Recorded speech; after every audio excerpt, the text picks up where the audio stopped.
Good morning, everybody. Have another video here of the Lexus. This time I'm going to focus on the Prinsu roof rack for the Lexus GX460. Not a lot of these on Lexuses running around on the road, but definitely starting to see a lot more interest in them. Have seen a couple on the road, but not too many, at least not here in Texas. Saw a couple in Moab a couple of weeks ago, but still pretty rare here in Texas. But anyway, wanted to show you the roof rack. I wanted to show you how I installed it. I'll give you some lessons learned, and it's been on the car for several months now, so I can give you some of my observations as well.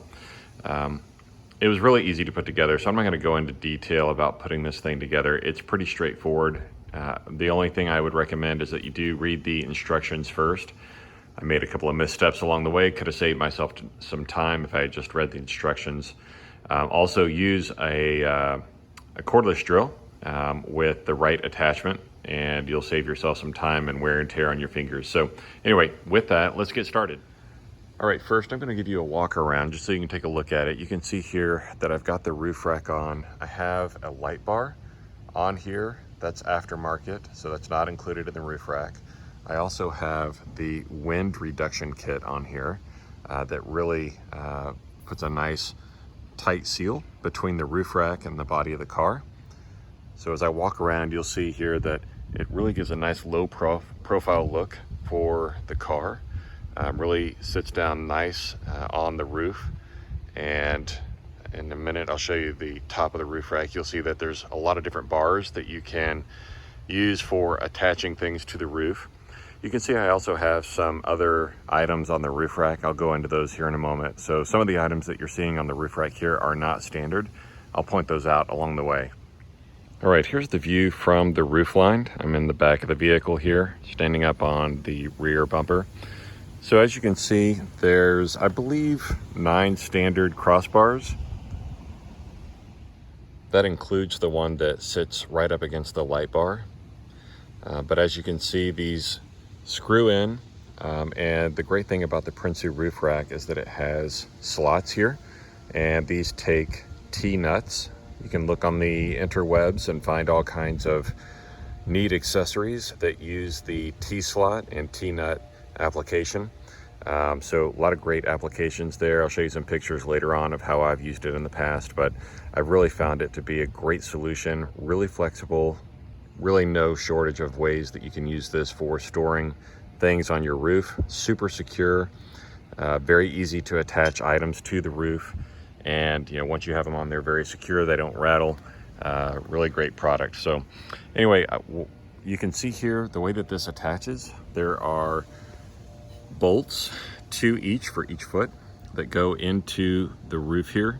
And what happens is you actually take off the factory roof rack, and the Prinsu roof rack uses the factory mounting holes. So you do not have to drill any new holes into your roof, which is really great because you always need to worry about leaks and water penetration when you talk about drilling into your roof.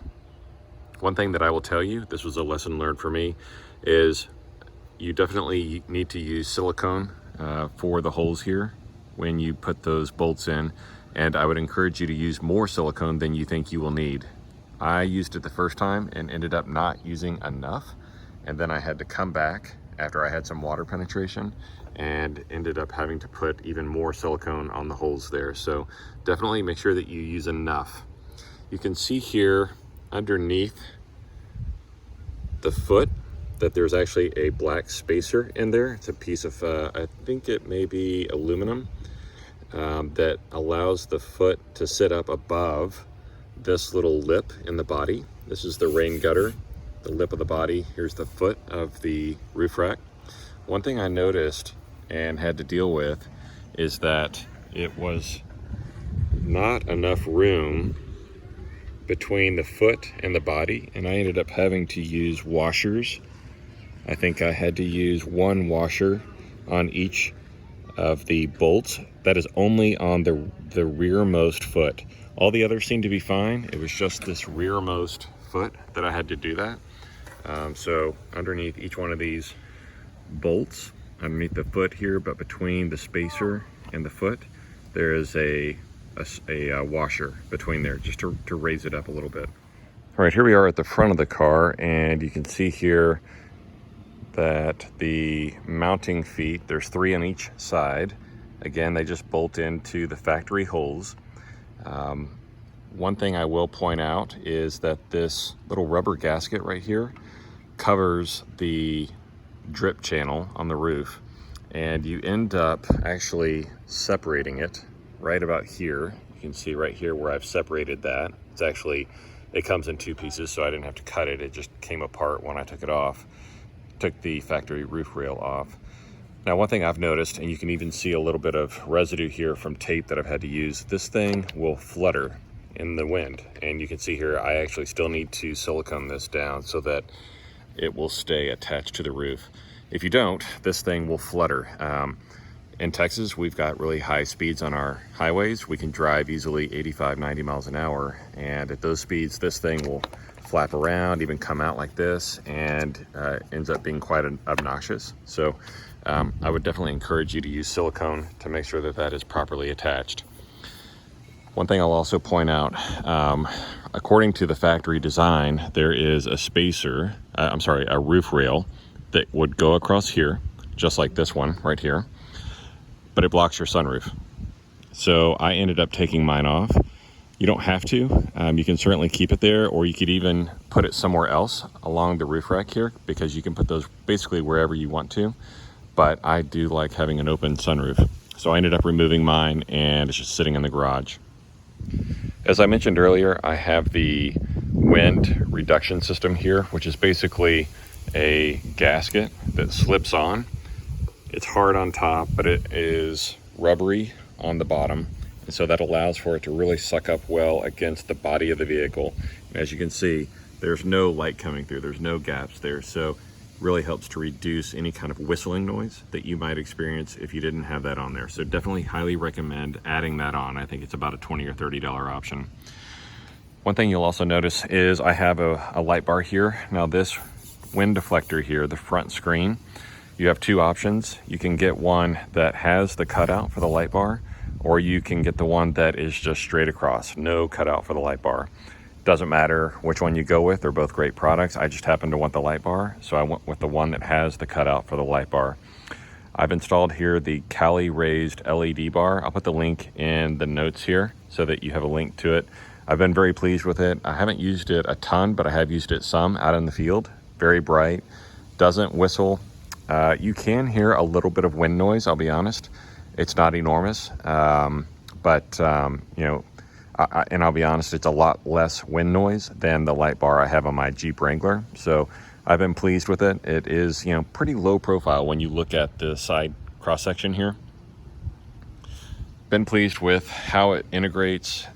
Obviously not a lot of gaps there. So pretty streamlined, very efficient from a space usage perspective and from a wiring perspective, in case you're wondering. So I'll show you here, the wire actually comes down here. I have it zip tied underneath this bar, comes down here. You can actually see it coming down right there, goes through this drip channel, and then comes down this windshield trim into the car. So that's how I ran the wiring for the light bar. As I mentioned, I have a couple of options on here. The first are these scene lights. I ordered them off of Amazon. Nothing special about them. Pretty cheap, just LED lights. They're pretty bright. And I have them wired separately for the left and right side so that I can turn them on independently. And the only thing I would change about these is next time I would get yellow instead of white. The white color really has a tendency to attract insects. And I've heard that the yellow color does not do that. So next time I would go with the yellow. In fact, I'm probably going to switch these out to the yellow color before my next camping trip.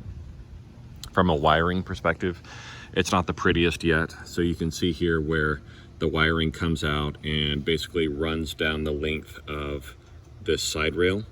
The wiring is fine, but I have a wire Groom that I will cover those wires with, and I just haven't put them on there yet. That'll really help clean it up. And I'm a little bit concerned that, potentially when I'm going through a trail, a limb could get caught in these wires and end up ripping it off. So I want it to be a little smoother, a little more streamlined, and I think the wire Groom will help fix that problem. Another option I'll show you that does not come with the roof rack are these quick fist holders right here. They come in all kinds of different styles. I think this is the 2 1/4 model, but you can put different kinds of things in here, and this will cinch up tight on that and hold it in there. So I use this side for an axe. It does a great job of holding my axe, which I use. That's probably the tool I use the most out on the trail, just for clearing any limbs that might be hanging down or from the side of the road. Really easy to just take an axe out, chop it down. But these do a great job of holding them on there, and have not heard or noticed any wind noise coming from it when I either have it empty like right now, or when I have an axe being held in there. Sometimes I'll put some on the other side and use it to hold a shovel. Sometimes I'll just mount the shovel to the top of the roof. Kind of depends on what the trip is and what I am carrying with me. I wanted to show you real quick how you put bolts in here. So basically, this is a bolt that I bought from the hardware store. I'll try to remember what exactly this is called, but you get a sense for what that top looks like. These are cheaper than the specialized T-nuts that you buy online, and they perform the same function. But basically, they sit down in this channel right here, and then they just slide in. You can't pull them off, so they are pretty firm in there, but the great thing is you can slide them to any point along the rail that you need for your particular load. You can put multiples of them in there. You can put them in this side, and in some cases, not this particular type of bolt, but you can put them on the side. There's a little bit of a different type of bolt that you can use there. But the great thing is, once you get it in there like this, I actually use this one for my traction mats. I mount them to the roof. I set my traction mats down on there in holes that I've cut, and then I just use this 5-star knob here. Run that down, tighten up the traction mats, run down the road with it, never have an issue with it. It's a really, really flexible system. Definitely highly recommend it. Gives you lots of ways to mount cargo to the roof. These rails are incredibly strong. I don't know what the max weight load is. You should contact Prinsu for that information, but I've put high lift jacks on here. I've put Pelican cases full of gear on top of here. I've put shovels. I've put traction mats. I've put other things on there and never had any concern or challenge with the weight load of these rails. So really strong material, really great product, really strong. Definitely have a lot of confidence in the design and the product that Prinsu puts out. All right, so that's the walkthrough of my Prinsu roof rack. Like I said, I've really enjoyed it. Very impressed with the product. Very easy to install. Haven't really noticed an excessive amount of wind noise up top. Would highly recommend it. I'm not sponsored by them, but just wanted to show you what the product looks like, and definitely give you a sense for what it is like to get it installed, and then how you can use it once you have it on your vehicle.